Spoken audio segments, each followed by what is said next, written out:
All right, so let's jump in. I'm going to be in the book of Matthew, chapter 4. We'll be jumping around a little bit here, so if you want to track with me, you can. But if not, I'll try to read the scriptures or quote them as we go, so we can kind of stay on point together. The part of Matthew 4 that we're in right now is going to be where Jesus is in the wilderness. He's been led by the Spirit into the wilderness. So he's just been baptized in the Jordan. The Spirit of God has now descended on him like a dove and is resting on him. The voice of the Father has said, "This is my beloved Son with whom I'm well pleased." And Satan shows up in the wilderness with Jesus. And Jesus is alone, isolated, in uncomfortable, kind of unfavorable circumstances. He's been fasting, so he's physically depleted and weakened. And again, he's off on his own. This is an uncomfortable scenario for him in the flesh, in the physical sense. And so Satan is tempting Jesus with various things.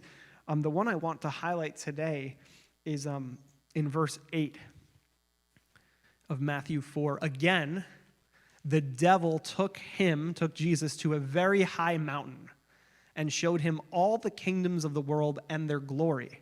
And he said to him, "All these things I will give you. All these things I will give you, Jesus, if you fall down and worship me." Verse 10, then Jesus said to him, "Oh, go, Satan, for it is written, you shall worship the Lord your God and serve him only." Jesus said to him, "Go, Satan, for it is written, you shall worship the Lord your God and serve him only." Then the devil left him, and behold, angels came and began to minister to him.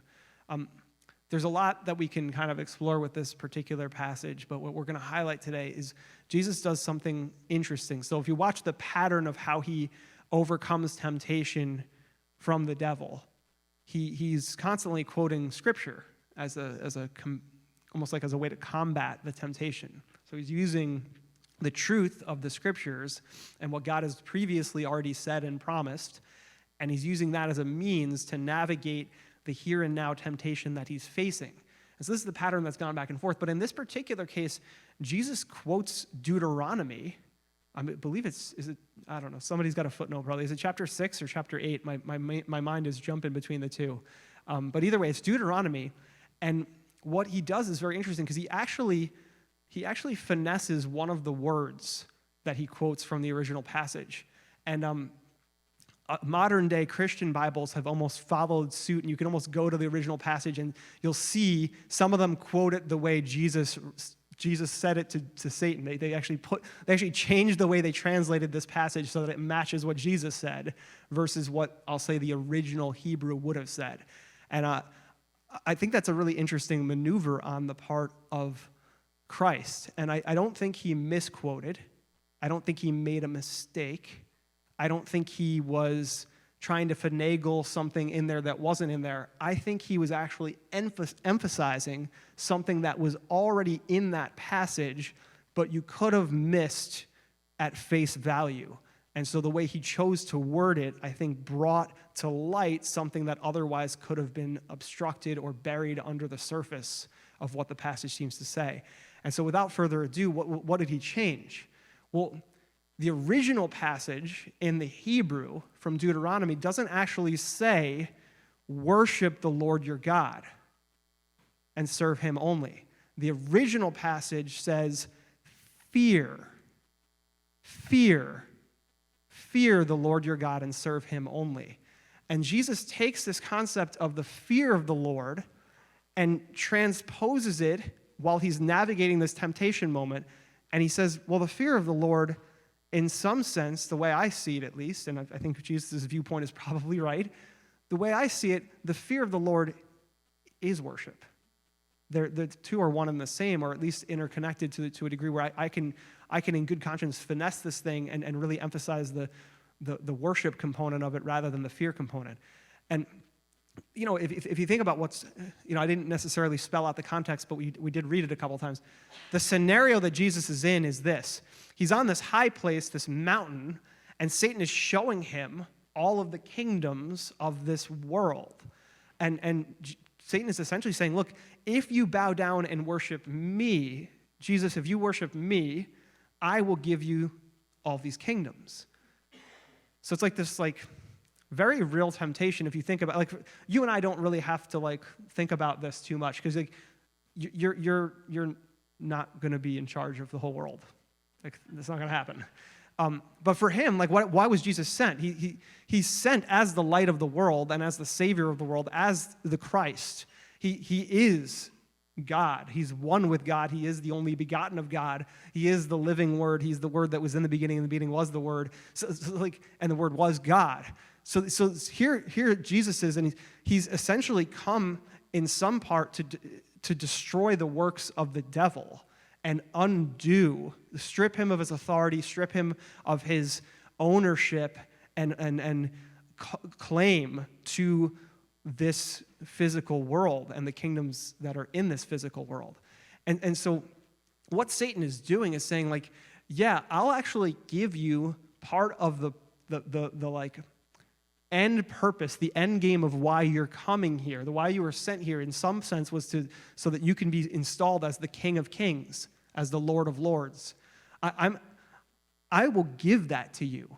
You won't have to die on a cross. You won't have to suffer. You won't have to spend years of ministry. You won't have to do any of those things, 39 lashes, getting crown of thorns, stripped and mocked and punched in the head, prophesy who hit you.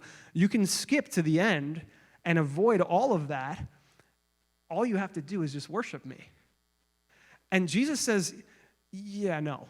And the way he says, yeah, no, those he repurposes an existing scripture and says, the fear of the Lord that I'm called to stick to, the exclusivity of me serving him only and fearing him only, I'm going to say that exclusivity is equally directed at worship as it is the fear itself. And in fact, I'm going to make the two correspondingly equal: fear of the Lord and worship of the Lord.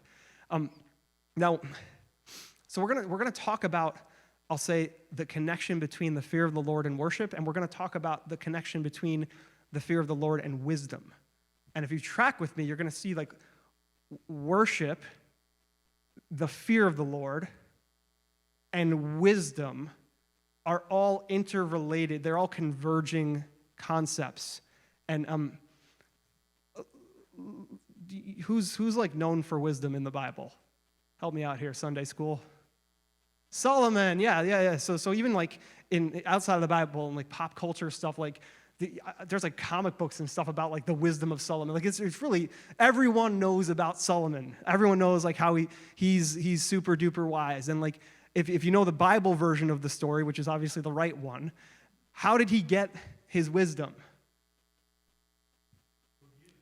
The Lord. But okay. So this is in 1 Kings. We'll go there actually. 1 Kings chapter 3. We're going to do some Sunday school today, boys and girls.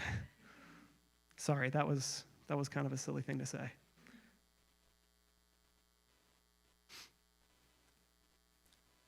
So in 1 Kings chapter 3, Solomon has just been installed as the new king of Israel. And Solomon, as you know, is the successor to David, King David. He was the chosen, offspring. So he was the heir to the throne. And there was a whole set of drama and warfare and family betrayal and all sorts of dysfunctional family dynamics that led up to this point. But ultimately, the Lord said, it's Solomon. He's going to be heir to the throne of David. And Solomon has now, as a young person, basically been given the seat of authority and power, and he's got quite an act to follow. So David is the man after God's own heart who took Israel, that was a struggling nation, that was failing from a military standpoint, from an economic standpoint, from a focus on the right things standpoint. David essentially turned the tides of how things were going for Israel. And he didn't do it perfectly, and obviously I mentioned some of the family dysfunction that happened later in his life. But if you zoom out and just look at the big picture, Israel went from like fledgling, barely making it, to like prospering under David's leadership. And now Solomon is this heir to this throne, and he knows Solomon, David's his dad, So he's very much aware of the relationship that David, his father, seemed to enjoy with the Lord. He's aware that there was this connection between David and the Lord, and that there was this set of promises even that uniquely were given to David by the Lord because of David's heart, because of David's worship, because of the way David pursued the Lord and his presence. So this is where we're picking up the story, is Solomon's kind of having that like sobering moment of, okay, I've been given this great gift, but obligation instead of responsibilities, and I'm following this massively difficult act to follow. How am I going to fill these shoes? So this is 1 Kings chapter 3, verse 5.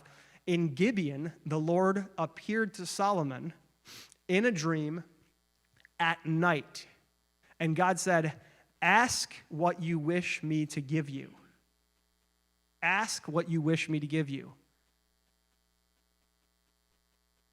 So number one, this speaks to something that I think is easy to gloss over. Apparently,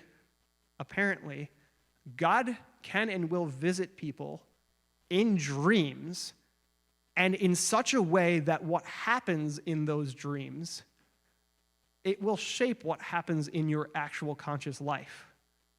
And I'm not trying to make a doctrine about all dreams are from God at all. I'm not trying to, so don't hear what I'm not saying. That's the Rogerism. Roger's not here right now, but he's smiling somewhere thinking about this moment. Don't hear what I'm not saying, therefore every dream is from God, but I am saying, man, there's something that God can do in a dream space. If you think about scientifically, what is a dream? A dream is where your subconscious finds expression, vivid expression through imagery and through narrative that otherwise your subconscious couldn't necessarily express itself on the surface in that same way. And so the dream space is this place where, and if you think about, well, what is my subconscious, like a psychology term, I'm not qualified to tell you exactly what it is, but I will say this: your heart and your subconscious are connected, if not one and the same. So what's happening in your heart is happening in your subconscious, and what's happening in your subconscious is happening in your heart to some degree. Whether or not they're exactly the same or there's overlap between the two, I don't know, but I do know that they're connected. So your dream space is a space where your subconscious and or your heart is able to vividly express itself unobstructed. And that's what's happening with Solomon. And so in this hindered state, the Lord comes to him and says, ask what you wish me to give you. Verse 6, then Solomon said, you've shown great loving kindness to your servant David, my father. Remember that tough act that he's following. According as he walked before you in truth and in righteousness and in uprightness of heart towards you. Solomon's skipping over a few chapters of David's life towards the end there. But yeah, in general, he's spot on. David really did serve the Lord unwaveringly, minus a chapter or two towards the end. And you have reserved for him this great loving kindness, that you have given him a son to sit on his throne as it is this day, talking about himself.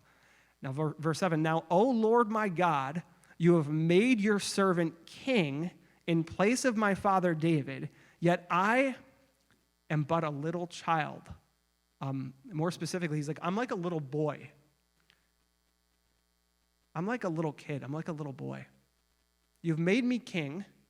You've made me king in place of my father David, who is this great king, the first great king of Israel, one of the only great kings of Israel. And you've put me in this seat, and I'm like a little boy, though. Well, hear the wording next, though. He's going to describe what his boyhood maturity level means for him in practical terms. You have made me your servant king in place of my father David, yet I am but a little child, a little boy. I do not know how to go out or come in. Are you familiar with that language? I wasn't until recently. I do not know how to go out or come in. So let me.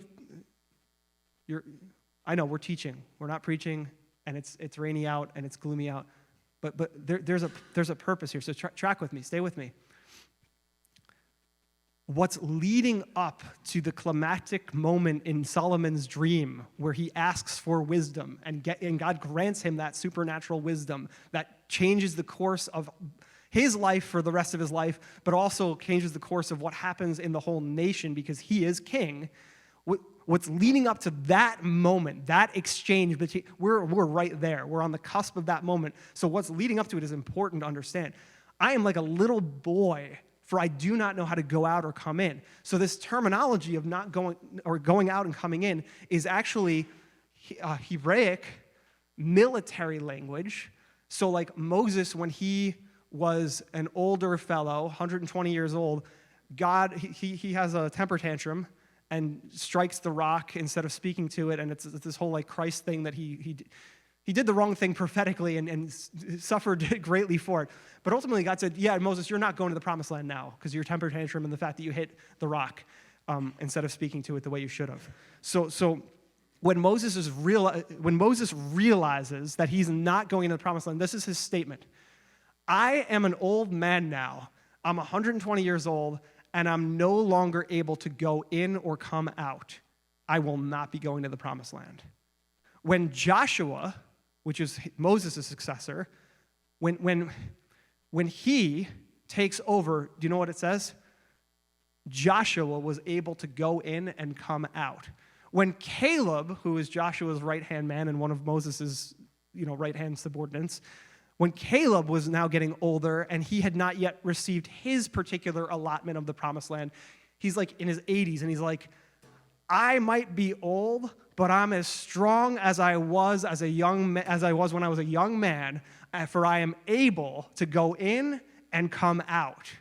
So anyway, why am I telling all this? This phrase doesn't mean anything to you and me yet, but it meant something to them. It was thematic. It was something that the leaders within Israel, they had this concept of going in and coming out. And Solomon's saying, I'm just this little boy. I don't know how to go in and come out. I can't be like my dad. I don't know how to do what he did. So what does it mean then? Well, again, it was a military term, but it was more than a military term. The concept of going in and coming out, it was the going in was when the leader, like picture Moses going on top of the mountain. Picture Moses going inside the tent of meeting with the ark, and Caleb would be standing right there with him outside the entrance of the tabernacle. Picture Joshua hanging out by the ark of the covenant. So the going in was this concept of again for them leaders, but now for us, all of us, this concept of being able to surrender and encounter the Lord through his presence. It was this idea of I know how to go in and engage him, be with him. I can humble myself as a leader, or in our case, leadership aside, I can humble my heart as a person, and I can go in and be with the Lord. I can go in and encounter him, surrender myself to him. I can go in and I can somehow do business with the Lord. And so this idea of going in and coming out, it was so fundamentally important to Solomon. He's like, if I don't get this right, I'm never going to be able to be the next king. And then going out, so what is going out? Well, if going in is like you engaging the presence of the Lord in humility and surrender and encounter, going out is actually carrying that encounter, that surrender, that place of connection and engagement with him, carrying it now into what the Lord has assigned you to do. So for them, again, it was a lot of it was military conquest. Like you and I are not like in charge of like armies, and we're not like taking over physical allotments of land, and we're not like trying to like conquer like Philistine armies and such. We don't have to worry about that. I don't like break out my sword and start killing the enemies of God. Like as cool an action movie fun as that sounds, like thank God that that's not my job. I'd be dead. So, but there's in the new covenant what they did in the old covenant as a physical outward thing, we in the new covenant do as a heart and spiritual thing. So the leader Moses, the leader Joshua, the leader Caleb, the leader David, the leader Solomon now would go in to the presence of God and connect with him. And then they'd come out and they'd be like, yeah, here's the deal. We're going to march around Jericho. It's a walled city. No, we're not going to do it with swords. We're actually going to do it with trumpets today. And we're going to march around it 7 times. And then we're going to praise God. And after the 7th time, we're going to sound the trumpet. And we don't know exactly what will happen, but God's going to show up. And so, that was where they were getting their military strategy. It's Gideon, who's got thousands of people, thousands of armed soldiers trained at his beck and call, but the Lord shows him, no, let's whittle this thing down to so you only have a few dozen men. It was based off of which is it? They were like, do you drink out of the water with your mouth directly, or do you capture it with your palm? I don't know who's sticking their head in water. I don't know what's going on there. But anyways, so that's where these military strategies, that's where these victories were coming from. David was known as this mighty warrior, but if you actually think about his most famous victorious battle against Goliath, he didn't win that battle because he was good at fighting. He won that battle because he was trusting God through an encounter with the Lord. And it's and even the strategy of his win wasn't hey, Goliath's got a really big spear and a really big sword. Well, I'm going to get a bigger one with better arm. No, he took a slingshot and with a small stone won it through finesse and through godly and divinely inspired strategy and then the grace behind that strategy to actually see the deliverance and the victory come to fruition. So this idea of going in and coming out, this was a big deal for Solomon because you watched David, his father, do this magnificently. And in his dream, he's saying, I'm like a little boy. I don't know how to do that. So let's keep reading. Are you with me still?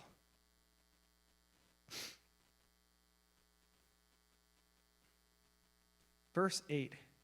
Your servant is in the midst of your people, which you have chosen, a great people who are too many to be numbered or counted. So give your servant an understanding heart. Here's the famous prayer right here. We're hitting the climax here. Give your servant an understanding heart to judge your people, to discern between good and evil. For who is able to judge this great people of yours? First of all, I'd like to point out that, somewhat ironically, if you actually read the words of Solomon's prayer, he doesn't actually ask for wisdom directly. I mean, yes, it's wisdom in some sense, but he doesn't use the word wisdom in his prayer. He actually uses a very interesting set of phrasing here. The translation we're reading from is this. Yeah, it's the same one I'm reading from. Understanding heart, more literally, a hearing heart. A hearing heart. He who has ears to hear, let him hear. A hearing heart. So what is Solomon really saying? I'm a little boy. I don't know how to go in and come out. The solution to my immature boyhood problem is I'm going to ask you, Lord, to give me a heart that can hear what you're saying. Hear your wisdom. Again, the word wisdom isn't actually there, but that's the implication. Hear your ways. And here's what's really interesting. To discern good and evil. Well, do you remember that story from Genesis chapter 2 and 3? And there's this tree of knowledge of good and evil. This is the same exact set of words as that good and evil. What Solomon ends up doing, in some sense, is he says, yeah, so instead of me pulling an Adam and Eve and figuring out what I should do as the leader of this nation based off of my own unction and preference and whatever other environmental and personality factors are at play, rather than me doing this in and of myself, by myself, and discerning good and evil for myself, I'm going to skip over the Adam and Eve knowledge of good and evil tree thing, and I'm going to say, give me a heart that hears what you say is good. Let me have a heart that hears what you're saying is evil. And ultimately, the words wisdom show up later in the chapter and then the next chapter, and it talks, basically there's like this propelling effect that ends up happening, which I'll talk about in a moment. Let's just finish this passage. So give your servant an understanding heart to judge your people, to discern between good and evil, for who is able to judge this great people of yours? Verse 10, it was pleasing in the sight of the Lord that Solomon had asked him this thing. God said to him, because you have asked this thing and have not asked for yourself long life, nor have asked riches for yourself, nor have you asked for the life of your enemies, but you have asked for yourself discernment to understand justice. Behold, I have done according to your words. Behold, I have given you a wise and discerning heart, so that there has been no one like you before you, nor shall one like you arise after you. I have also given you what you have not asked, both riches and honor, so that there will not be any among the kings like you all your days. If you walk in my ways, keeping my statutes and commandments, as your father David walked, then I will prolong your days. Then Solomon awoke, and behold, it was a dream. What's wild is the implication is Solomon didn't realize that exchange was happening in a dream until he woke up. This was so vivid and real to him. You ever have a dream like that? I've had bad dreams like that before. I've had good dreams and bad dreams, but I've had bad dreams where I'm convinced something has happened, and then I wake up all disoriented, and I'm like, man, that's really horrible that thing happened. And then I realize, oh, thank God, that didn't actually happen. And I've had good things like that too. I'm like, wait a minute, that was a dream? Oh, that's interesting. And then, it turns out God's speaking to me something, my dream ends up being this place where God was revealing something to me. So I've had both versions of that happen to me. But here's where I'm trying to bring us home. Solomon asks for a hearing heart because he doesn't know how to go in or come out. He doesn't know how to engage God's presence in a way that he can now put legs to it and essentially apply what God would otherwise impart to him and reveal to him in a practical and everyday real life sense. It's like, how do I actually go into your presence and do something productive with the encounter, with the surrender? Well, I need a hearing heart. That's what I need. And Solomon becomes known for his wisdom. That word for wisdom shows up, like I said, later in this chapter, later in the next chapter. The people of Israel start, and even the surrounding nations start to recognize Solomon's reputation for wisdom, divine wisdom. The fear of the Lord is the beginning of wisdom. Proverbs 9:10, right? We love that scripture. The fear of the Lord is the beginning of wisdom. For Solomon, though, wisdom came from a hearing heart that was ready to encounter God, going in and coming out. For Jesus, the fear of the Lord was worship. So hopefully the pieces are on the table now, and I can tie them up and we can go have some soup. But where I'm going with all of this is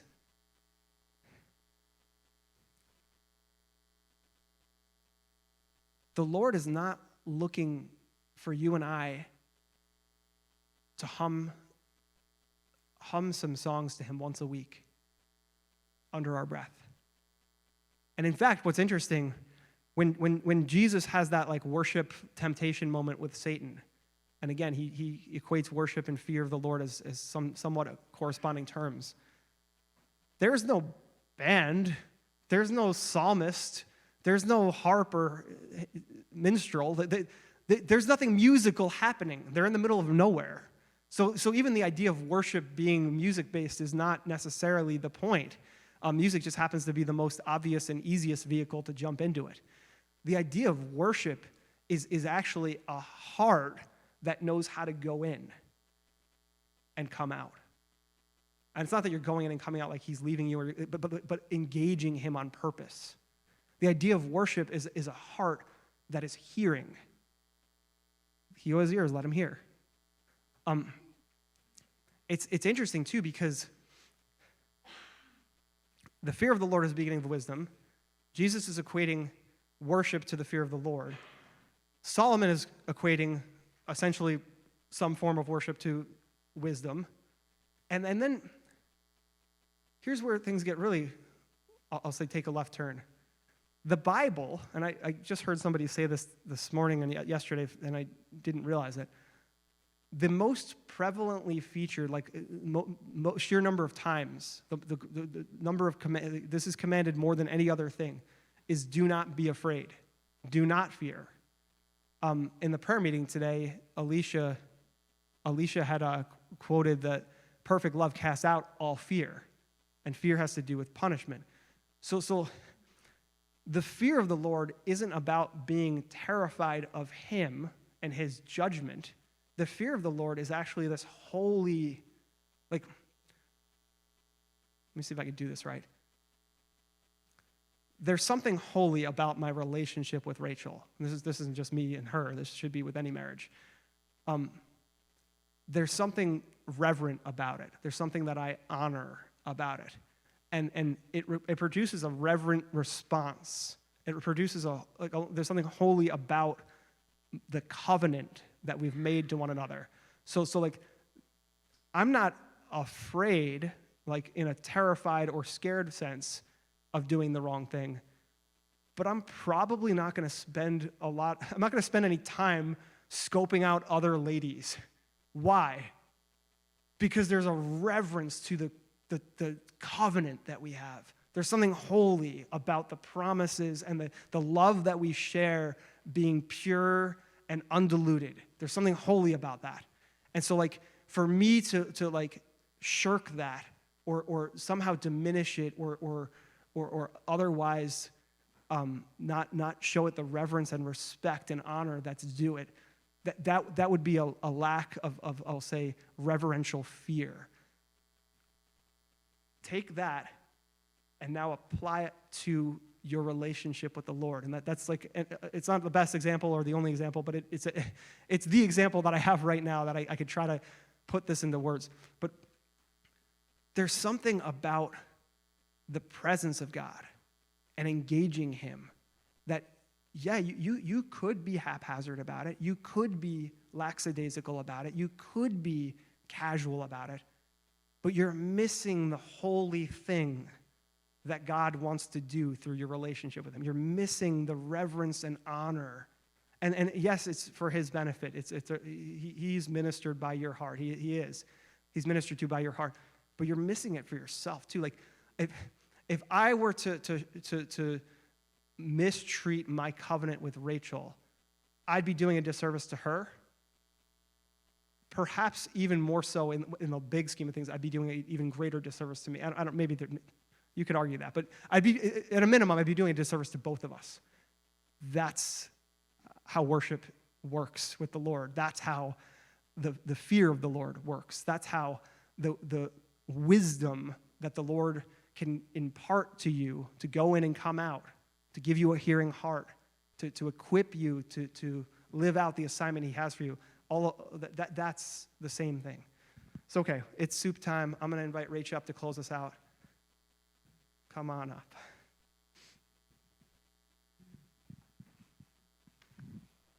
Yeah, I think these two ideas that you're tying together are actually very related, and it reminds me of